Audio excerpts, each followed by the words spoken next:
Okay, so think about this. We've got AI that can literally build entire worlds from just a single sentence. So why on earth are software developers still stuck fighting the same old battles they were fighting a decade ago? Today, we're going to break down a really fascinating talk that introduces a radical new way of coding that might just change everything. Right. Let's get straight into it because this is really the heart of the matter. We have these incredible advances everywhere else in tech, but for some reason, front-end development just feels stuck. Like really stuck. All right, so to really get where we're headed, we've got to understand just how weird things are right now. The speaker calls it a decade of stagnation. And honestly, when you see the examples, it's kind of absurd. I mean, look at this. This perfectly nails the problem. This is a real warning from a real development tool. We're living in an age of unbelievable tech breakthroughs, and yet developers are being told a super basic styling issue, well, it might get fixed in 2037. Maybe. It's just a perfect little snapshot of the chaos. Okay, get this number, 15 million. That's the number of weekly downloads for a tiny little library that does one thing and one thing only. It checks if a number is odd. It's not a joke. This is a classic symptom of a just bloated, overly complicated system where you need to pull in outside help for the simplest things. And believe me, the complexity does not stop there. What you're looking at here is a demo from a super popular framework, and it's basically a mountain of code just to do something simple. Make a number go up by 1. A simple counter. So this is the world we're living in, and it's this exact chaos that has paved the way for a totally new and very different way of coding. So yeah, this whole messy, complicated environment, it's basically created the perfect storm for a new way of working with large language models. LLMs. The speaker has a great name for it, the Vibe Coding Casino. So this term actually comes from Andrej Karpathy, and here's the gist of it. You're not really digging into the code. You just kind of vaguely tell the AI what you want. You smash that accept button on whatever it spits out, and you just hope for the best. You're coding on a vibe. And this casino analogy is just brilliant, right? It frames vibe coding perfectly as a game of chance. You're not an engineer, you're a gambler. You buy your chips, or in this case, tokens. You pull the lever on the slot machine by pressing generate, and you pray you hit the jackpot with a working app. But just like in Vegas, the house, the AI tool, it always wins in the end. But here's the thing. Vibe coding isn't the only game in town. The speaker argues there's a much more disciplined, much more powerful alternative.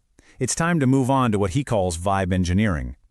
And this is the absolute key difference. Instead of just crossing your fingers and hoping for the best, you become the architect. You're the one steering the AI with real precision, giving a deep technical context, and crucially, you're always a little bit suspicious of what it gives you back. Okay, let's look at what this actually looks like. The vibe coder on the left just says, move this entire thing to TypeScript and make no mistakes. It's basically a wish.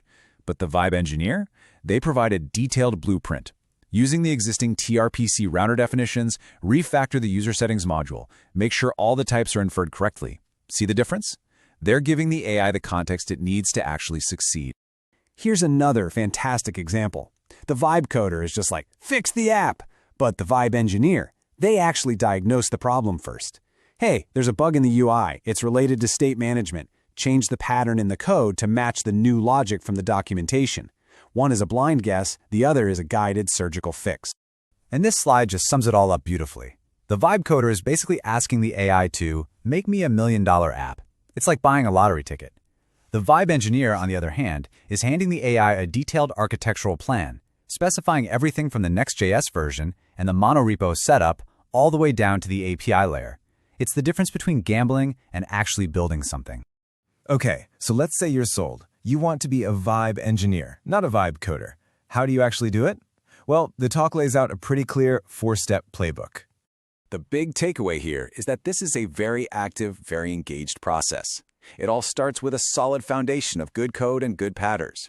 Then, and this is cool, you use tools like voice coding to just brain dump your entire thought process, feeding the AI all that rich context.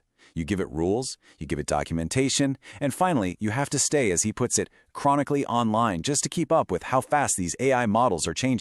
So if this vibe engineering thing is so powerful, why aren't all the skilled developers jumping on board?